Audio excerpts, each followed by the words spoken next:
The storm hadn't reached the city yet, but the sky carried its warning bruised clouds hanging low, heavy with secrets.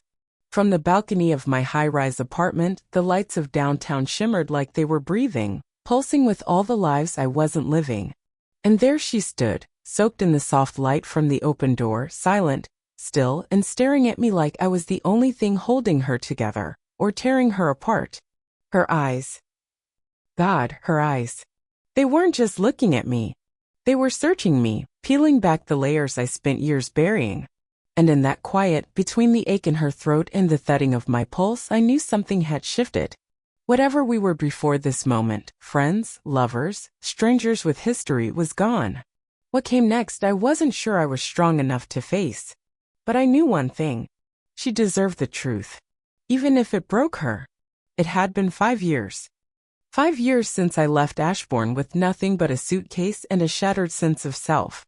I told myself it was for the best, that staying would only deepen the wounds we both refused to treat. Back then I couldn't answer her silences, couldn't meet her halfway. So I ran. Now I was back. Not because I had healed, but because I couldn't stop dreaming about her voice in the dark. The way she'd whisper my name like a question she was afraid to ask. I found her again at an art gallery downtown, hers. I didn't know she had opened one.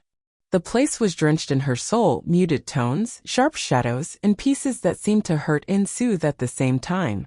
She was standing in front of a canvas painted entirely in grays. When she turned, her expression didn't register shock or anger. Just tired recognition. Lucas, she said, like she'd already said my name 100 times in her head before this.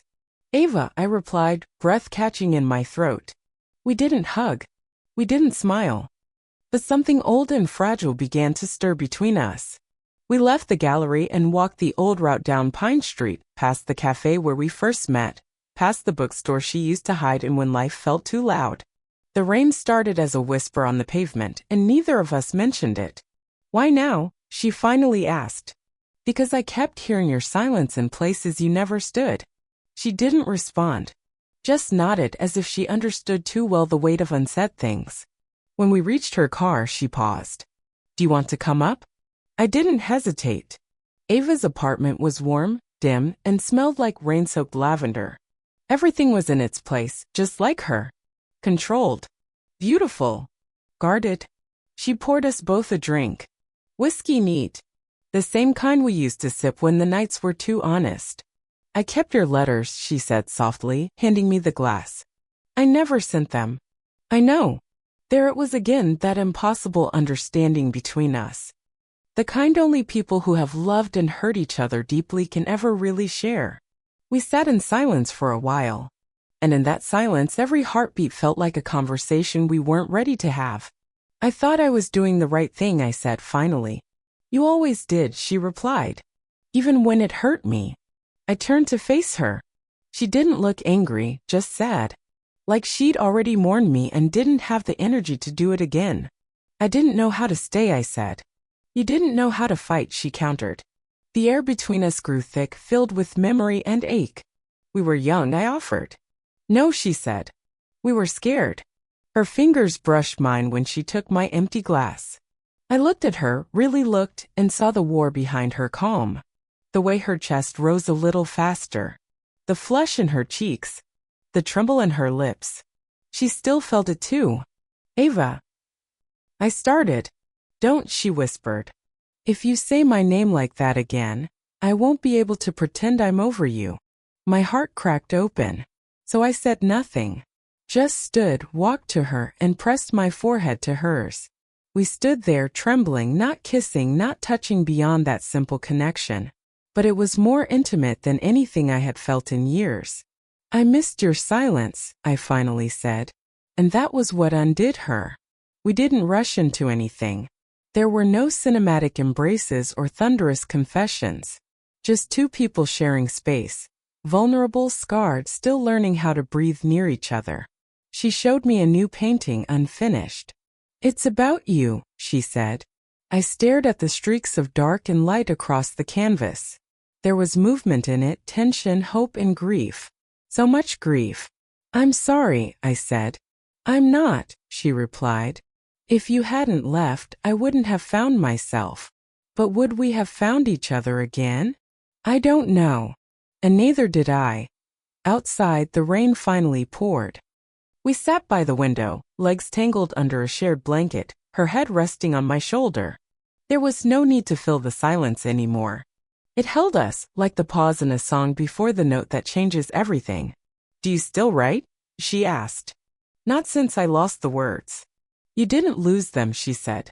You just stopped telling the truth. That hit me harder than I expected. Because she was right. Later, while she slept beside me on the couch, the storm still raging outside, I watched her.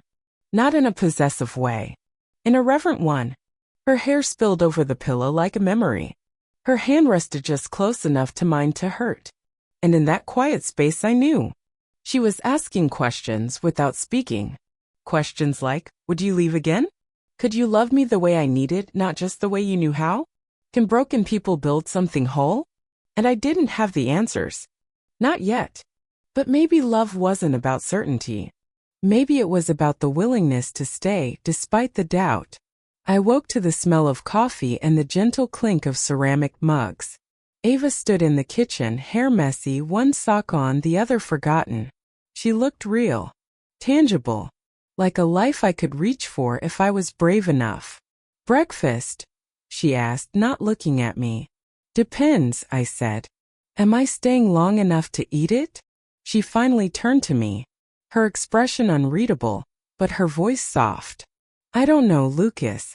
Are you? There it was, the final question. Not spoken through eyes or in a whisper, but out loud. Clear. Sharp. And I realized maybe for the first time I didn't need all the answers. I just needed to show up. To keep showing up. Not perfectly, but honestly. So I stepped into the kitchen, took the mug from her hand and said, I don't want to leave anymore. She didn't smile, but her eyes softened. And in that tiny trembling moment, her heart believed me.